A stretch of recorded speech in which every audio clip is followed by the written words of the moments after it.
அன்பான fix channel நேயர்களே, நாம் இன்று பார்க்க இருக்கும் தலைப்பு குரு பெயர்ச்சி பலன்கள் 2026. அந்த சீரீஸில் மீன வீடு நாம் இன்று பார்க்க இருக்கும் தலைப்பு. ஏற்கனவே மேஷ ராசியிலிருந்து கும்பராசி வரை உள்ள 11 வீடுகளுக்கான குரு பெயர்ச்சி பலன்கள் 2026 வீடியோவை போஸ்ட் பண்ணியிருந்தோம். அந்த வீடியோ பிளேலிஸ்ட்டில் இருக்குது, நீங்கள் பார்த்து தெரிஞ்சுக்கலாம். அண்ட் உங்கள் ஃப்ரெண்ட்ஸ் சர்க்கிளுக்கு ஷேர் பண்ணிக்கலாம். நாம் இன்றைக்கி மீன லக்னம் அல்லது மீன ராசியில் பிறந்தவர்களுக்கான குரு பெயர்ச்சி பலன்கள் 2026 எப்படி இருக்க போகுது அதைத்தான் நம்ம இந்த வீடியோவில் பார்க்க போகிறோம். அதுக்கு முன்னாடி நம்ம சேனலில் யாராவது சப்ஸ்கிரைப் பண்ணலன்னா சப்ஸ்கிரைப் பண்ணிக்கோங்க. வாங்க நம்ம இப்போ வீடியோக்குள்ளே போகலாம். நண்பர்களே, இந்த வீடியோவில் மீன லக்னம் மற்றும் மீன ராசியில் பிறந்த நபர்களுக்கான குரு பெயர்ச்சி பலன்களை டீட்டெயில்டாக கொடுக்க போகிறோம். நட்சத்திர வைஸ் கொடுக்க போகிறோம். எந்த கரியரில் ஒர்க் பண்ணுற மீன ராசி மீன லக்னக்காரர்களுக்கு நல்ல பலன்கள் வரப்போகுது, அதில் எப்படி தொழிலில் வளர்ச்சி அடைய போகிறாங்க, மேம்பட போகிறாங்க, ப்ரொமோஷன்ஸ் வரப்போகிறது, இது எல்லாமே கம்ப்ளீட்டாக பார்க்க போகிறோம். அதுக்கு முன்னாடி மீன வீடு, அந்த மீன ராசி மீன லக்னம், நான் ஏற்கனவே சொல்லியிருக்கேன், எல்லா வீடியோலையுமே சொல்லியிருப்பேன். லக்னம் மீன லக்னத்தில் பிறந்தவர்களுக்கு 100% நடக்கும். மீன ராசியில் பிறந்தவங்களுக்கு ஒரு 60-70% நடக்கும். ஏன்னா வேற லக்னத்தில் மீன லக்னம் வந்து பாசிட்டிவாக ஃபுல்லாக இருக்குது, வேற ஏதாவது ஒரு சில லக்னத்தில் வந்து வீக்காக இருக்குன்னு வைங்களேன். அந்த வேற லக்னத்தில் பிறந்து மீன ராசியில் பிறகுறப்ப இந்த பலன்கள் வந்து கம்மியாக தான் நடக்கும், அந்த நல்ல பலன்கள் குறைய வாய்ப்பு இருக்குது. ஸோ அதனால் எந்த லக்னம் எந்த ராசின்னு பார்த்து தான் நம்ம வந்து ஓரளவு ஜட்ஜ் பண்ண முடியும். அது மட்டும் இல்லாமல் தசாபுக்தி வேணும், மற்ற கோச்சார பலன்களையும் பார்க்கணும். கோள் வந்து எங்கெல்லாம் அமர்ந்திருக்காங்க அவங்க ஜாதகத்தில் அதெல்லாம் பார்க்கணும் இல்லை. ஸோ மீன லக்னம் மீன ராசியிலே பிறந்தவங்களா இருந்தாங்கன்னா 100% மேலே வேலை செய்யும், அதான் 100% எஃபெக்டிவாக வேலை செய்யும். சரிங்களா? இப்போ மீன லக்ன மீன ராசியில் பிறந்தவங்களுக்கு இந்த குரு பெயர்ச்சி பலன்கள் ரொம்பவே ஸ்பெஷல். அப்படி என்ன அப்படின்னா 12 வருஷத்துக்கு ஒரு அடி வந்து நடைபெற ஒரு முக்கியமான லைஃப்பில் டேர்னிங் பாயிண்ட். போன 12 வருஷத்துக்கு முன்னாடி பற்றி வர்றதோட இப்போ வர்றது வந்து ரொம்ப முக்கியமான விசேஷமான ஒரு விஷயம். அது என்ன அப்படின்னா, சனி பகவான் வந்து உங்களுக்கு வந்து 7.5 சனியாக நடக்குது இப்போ, கரெக்டுங்களா? இந்த 7.5 சனி டைமில் படாத பாடுபடும். அந்த டைமில் படுற டைமில் இந்த குரு உச்சமடைகிறப்ப உங்களுக்கு நன்மையே நடக்கும். அது ஃபர்ஸ்ட் பாயிண்ட். ஓகேங்களா? அடுத்தது இதில் முக்கியமான விஷயம் என்னன்னா, உங்களுடைய லக்ன அதிபதி மற்றும் ராசி அதிபதி, ராசியில் பிறந்த மீன ராசியாக தான் ராசி அதிபதி, லக்னமாக தான் லக்ன அதிபதி குரு பகவான் 5ல் பூர்வ புண்ணிய ஸ்தானமான 5ஆம் இடத்தில் உச்சமடைய போகிறார். அவர் உங்களுடைய லக்ன அதிபதி மட்டுமல்ல, தொழில் ஸ்தானாதிபதி 10ஆம் வீட்டிற்கு உடையவர். ஏன்னா தனுசு வீட்டுக்கும் குரு பகவான் தான் அதிபதி. இந்த 1க்கும் 10க்கும் அதிபதியான குரு பகவான் 5ல் உச்சமடைவது என்பது மிகப்பெரிய விசேஷமான ஒரு நிகழ்வு. இது 12 ஆண்டுக்கு ஒரு முறை தான் உங்க வீட்டுக்கு நடக்கும், கரெக்டுங்களா? அப்படி நடக்கும்போது 12 வருஷத்துக்கு முன்னாடி என்ன நினைச்சுன்னு பாருங்க, அதே போலதான் இப்பயும் நடக்க போகுது. சரிங்களா? என்ன அந்த ஏஜுக்கும் இந்த ஏஜுக்கும் தகுந்த மாதிரி நடக்கும் உங்களுக்கு நல்ல விஷயங்கள். ஓகேங்களா? இந்த குரு பெயர்ச்சி அமோகமான குரு பெயர்ச்சி. எல்லாம் 99% உங்களுக்கு எல்லாமே நல்லது நடக்க போகுது. எந்தெந்த விஷயத்தில் நடக்க போகுதுன்னு தெரிஞ்சுக்கிட்டு அதில் நீங்கள் ஈடுபட்டீங்கன்னா வெற்றி உங்களது. ஸோ அதுக்கு தான் இந்த வீடியோவை நீங்கள் ஸ்கிப் பண்ணாமல் பார்க்கணும். எந்த விஷயத்தில் நீங்கள் இன்ட்ரெஸ்ட் காட்டணும், நீங்களே உங்களை மீறி நீங்கள் இன்வால்வ் ஆவீங்க. அப்படி டைவர்ட் ஆகி வேறு ஏதாவது விஷயத்தில் போயிட்டு மாட்டிக்கிட்டிங்கன்னா உங்கள் லைஃப் போயிடும்.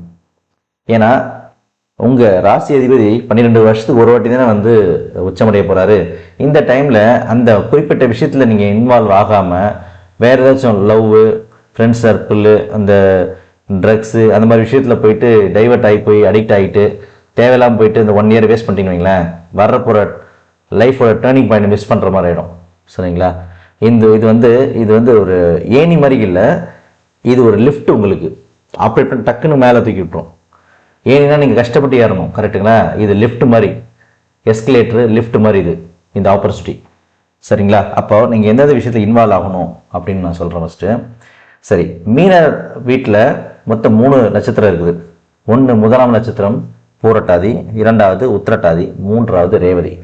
இந்த 3 நட்சத்திரத்தில் பிறந்தவங்களுக்கு குறிப்பாக வந்து இந்த மீன வீட்டில் பூரட்டாதி 4ஆம் பாதம் மட்டும்தான் இருக்கும். பூரட்டாதினா ஃபஸ்ட்டு 3 பாதம் அதில் போயிடும், இதில் கும்பத்தில் போயிடும். 4ஆம் பாதத்தில் பிறந்த மீனராசி, ஓகேங்களா. அடுத்தது உத்திரட்டாதி 4 பாதம், அடுத்தது ரேவதி 4 பாதம், ஓகேங்களா. இவங்க எல்லாருக்கான பலன் தான் இது.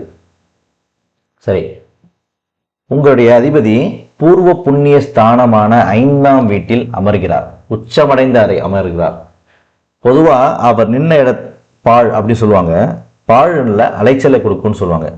அப்படி அந்த அலைச்சலை வந்து இந்த டைம் கொடுப்பாரானா கொடுக்க மாட்டார். ஏன்னா அவர் உச்சமடைய போறார். உச்சமடைகிறப்ப எப்படி வந்து அந்த இடத்துக்கு எடுப்பார்? அவரே சந்தோஷமா இருக்க போறாரு, குதூகலமா இருக்க போறாரு, ஆனந்தமா இருக்க போறாரு, 12 வருஷத்துக்கு ஒரு அடி என்ஜாய் பண்ண போறாரு. அந்த டைம்ல உங்களுக்கு எப்படி தீமை செய்வாங்க? ஒருத்தர் ஹாப்பியா இருக்காருன்னா அவர்கிட்ட போய் நீங்க வரம் கேட்கிறப்ப எப்படி பண்ணாம இருப்பாங்க? உதாரணத்துக்கு உங்க வீட்டில் யாராவது ஒருத்தவங்க இருக்காங்க, காசே தரமாட்டாருன்னு வச்சுக்கோங்க, ஜெனரலாக இருக்கிற அந்த அளவுக்கு பழக்கம் இல்லை, ரொம்ப ஹாப்பியா இருக்கப்ப நீங்க போய் ஒரு காசு கேட்குறீங்கன்னு வைங்களேன், டக்குன்னு கொடுக்க மாட்டாரா? அந்த மாதிரி தான் நீங்க எந்த வாரம் கேட்டாலும் கொடுப்பாரு குரு பகவான் இந்த ஓராண்டு. சரிங்களா. வர ஜூன் 2ல இருந்துட்டு அடுத்த மே வரையும், 2026 ஜூன்லேருந்து 2027 மே வரையும். அது வந்து இந்த வாக்கிய பஞ்சாங்கம் திருக்கண்ட பஞ்சாங்கம் வரையும் மாறும் முன்ன பின்ன. பட் குரு பெயர்ச்சி ஆனதுலேருந்து உங்களுக்கு இந்த பலன்கள் தான் நடக்க போகுது, நான் சொல்ல போகிற பலன்கள் தான் நடக்க போகுது. சரிங்களா. முதலாவது என்னென்ன பார்த்தீங்கன்னா, அவருடைய இடம் இருக்கிற இடம் பார்த்தீங்கன்னா 5ஆம். ஸோ பூர்வ புண்ணியஸ்தானம் உச்சமடைய போகுது உங்கள் ஜாதகத்துக்கு. பூர்வ புண்ணியஸ்தானம் பலமானாதான் போன ஜென்மத்தில் பண்ண நல்ல காரியங்களை, அதற்கான பலன்களை நீங்கள் அனுபவிக்க நேரும். சரிங்களா. அது எந்தெந்த விதத்தில் உங்களுக்கு கிடைக்கும் அப்படின்னு பார்த்தீங்கன்னா, அவரோட பார்வை எங்கெல்லாம் படுது பாருங்க.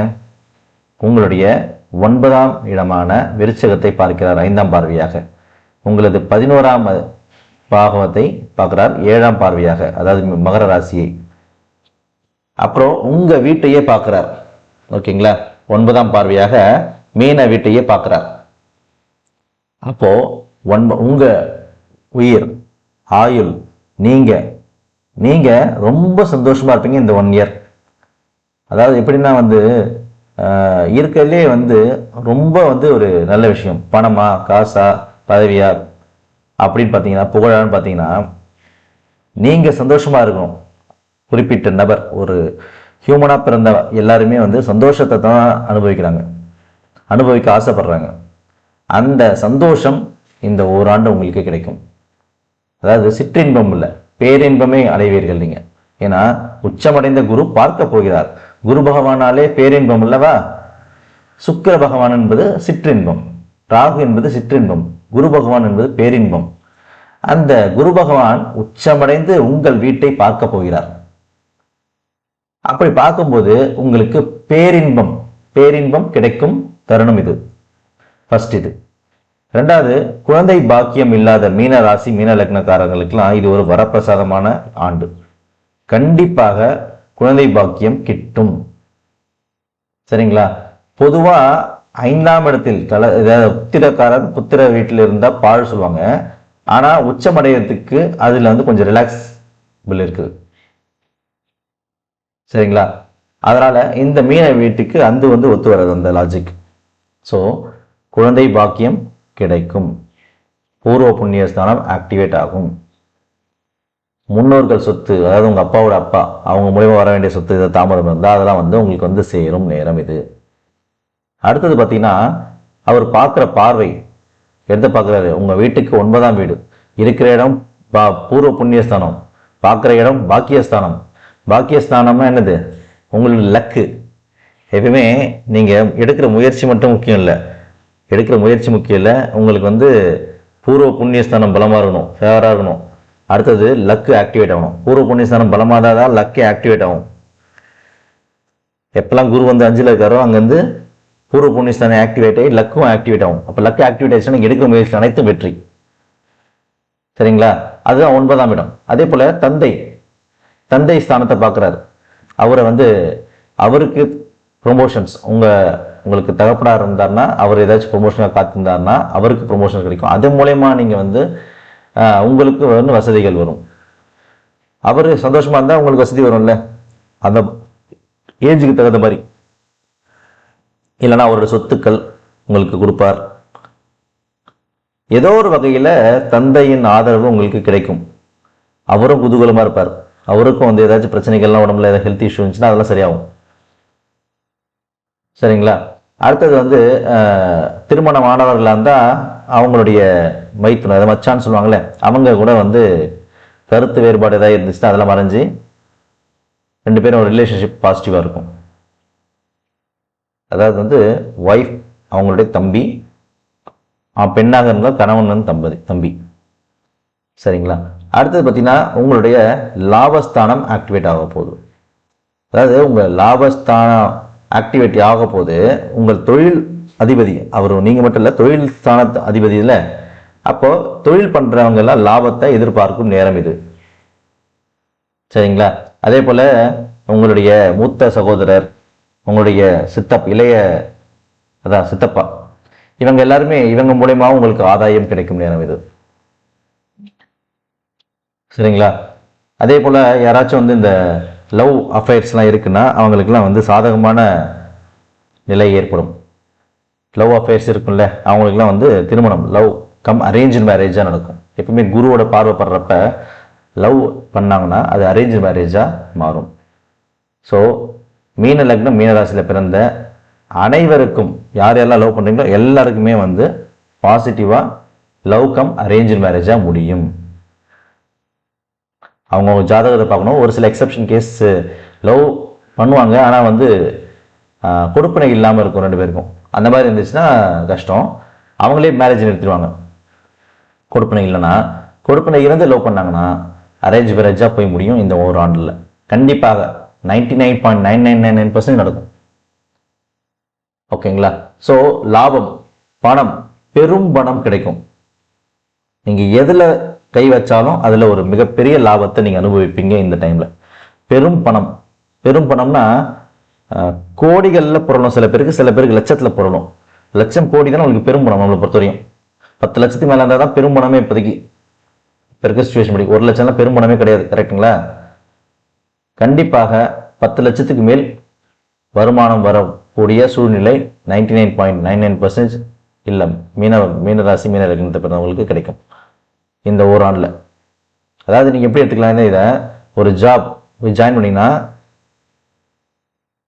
10 lakh மேலே 10 lakh per annum அந்த மாதிரி சேலரி ஜாப்ல கிடைக்கிற மாதிரி ஒரு வேலை கிடைக்கும். அப்படி எடுத்துக்கணும் அதை மீன லக்னம் மீனராசியில் பிறந்தவங்களுக்கு. இப்போ ஜாபுக்கு போகிறவங்களுக்கு 10 lakh per annumல ஸ்டார்ட் ஆகும். இதுக்கு முன்னாடி ஜாப்ல இருக்காங்களே அவங்களுக்குலாம் வந்து ஏதாச்சும் அடிஷ்னல் இன்கம் வரும், பிஸ்னஸ், அது மூலயமா பெரும்பணம் வரும். ஓகேங்களா? ஸோ நீங்கள் எதை பெரும்பணமாக நீங்கள் நினைக்கிறீங்களோ அந்த பெரும்பணத்தை அடையறதுக்கான நீங்கள் ஸ்டெப் எடுத்தீங்கன்னா கண்டிப்பாக வெற்றி உங்களது. ஸோ இந்த குருப்பெயர்ச்சி பலன்கள் முழுக்க சாதகமான நிலையே வந்து மீன லக்னம் மீனராசிக்காரங்களுக்கு கொடுக்க போகிறாங்க. மொத்தம் 3 வீட்டுக்கு வந்து இந்த குரு பயிற்சி வந்து சாதகமான பலனை தரப்போகுது 12 ராசியில். அது எது அப்படின்னு பார்த்தீங்கன்னா கடகம், விருச்சகம், மீனம். இது 3 வந்து டாப் ஃபர்ஸ்ட் டயர் 1 சொல்லலாம். டயர் 2ல எதை சொல்லுவீங்க அப்படின்னு பார்த்தீங்கன்னா நம்ம வந்து மிதுன ராசியை சொல்லலாம். மிதுன ராசி, மிதுன லக்னம், கன்னி ராசி, கன்னி லக்னம், துலாம் ராசி, துலாம் லக்னத்தை கூட எடுத்துக்கலாம். துலாம் ராசி, துலாம் லக்னம். அடுத்தது மகர ராசி, மகர லக்னம். ஓகேங்களா? இவங்களாம் டயர் 2ல போட்டுக்கலாம். ஓகேங்களா? அடுத்தது மீதி எல்லாமே டயர் 3ல இருக்கும். அதான் லெவல் 1, லெவல் 2, லெவல் 3 நல்லது பண்ணுற விஷயத்தில். ஓகேங்களா? ஸோ இதுதான் இந்த 12 மொத்த 12 ராசி பார்த்தாச்சு, 12 லக்னம் பார்த்தாச்சு. இப்போ உங்களுக்கு எப்படி டவுட் இருக்குன்னா, நீங்கள் வந்து மீன ராசியாக இருக்கீங்க அப்படின்னா எந்த லக்னம் பாருங்க. அப்போ கடக லக்னமாக இருந்தாங்க இல்லை வந்து விருச்சக லக்னமாக இருந்தால் ரொம்ப சூப்பராக இருக்க போதுன்னு அர்த்தம். ஸோ இப்படி காம்படிஷன் பாருங்க. நீங்கள் வந்து வேற லக்னம், இப்போ மீன லக்னம் கடகராசினா மீன லக்னோட பயிற்சியும் பாருங்க, கடகராசியோட பயிற்சியும் பலனையும் பாருங்க. அது ரெண்டும் பார்த்துட்டு ஒரு நோட்டில் நோட் பண்ணி வச்சுக்கோங்க. அந்த காம்போடு தான் உங்களுக்கு இந்த வரப்போகிற 1 year வந்து பெனிஃபிட்ஸ் வரப்போகுது. பலன் அப்படி தான் இருக்கும். அந்த மாதிரி இந்த காம்பினேஷன்ஸ் இருக்குல்ல, சேம் ராசி சேம் லக்னன்றப்போ ஒரே மாதிரி நடக்க போகுது. 2 காம்பினேஷனாக இருக்கப்ப உங்களுக்கு இந்த வீடியோ அந்த வீடியோவும் பார்க்க போகிறீங்க. பார்த்துட்டு அதுக்கு தகுந்த பலன் நடக்க போகுது. ஓகேங்களா? ஸோ எப்படி பார்த்தாலும் வந்து இந்த 12 பயிற்சி பலன்கள் சொன்னேன், 12 ராசி லக்னத்துக்கான பயிற்சி பலன் சொன்னேன், இந்த காம்போவில் தான் நடக்க போகுது. ஸோ அதை பார்த்து தெரிஞ்சுக்கோங்க. இன்கேஸ் அதில் ஏதாவது ஸ்பெசிஃபிக்காக வந்து பர்சனல் கன்சல்டேஷன் உங்களுக்கு தேவைப்பட்டால் கீழே என்னுடைய நம்பர் இருக்குல்ல டிஸ்பிளேல, அந்த நம்பரை வாட்ஸ்அப் நம்பரில் எனக்கு காண்டாக்ட் பண்ணுங்கள், உங்களுக்கு ஹெல்ப் பண்ணுறேன். ஓகேங்களா? இந்த வீடியோ உங்களுக்கு பிடிச்சிருந்தா லைக் பண்ணுங்கள், ஷேர் பண்ணுங்கள், மறக்காமல் நம்ம சேனலை சப்ஸ்கிரைப் பண்ணுங்கள். இந்த வீடியோவை உங்கள் ஃப்ரெண்ட்ஸ் சர்க்கிளுக்கு யாருக்காவது தேவைப்படுச்சுன்னா உங்களுக்கு ஷேர் பண்ணுங்கள். தேங்க்யூ.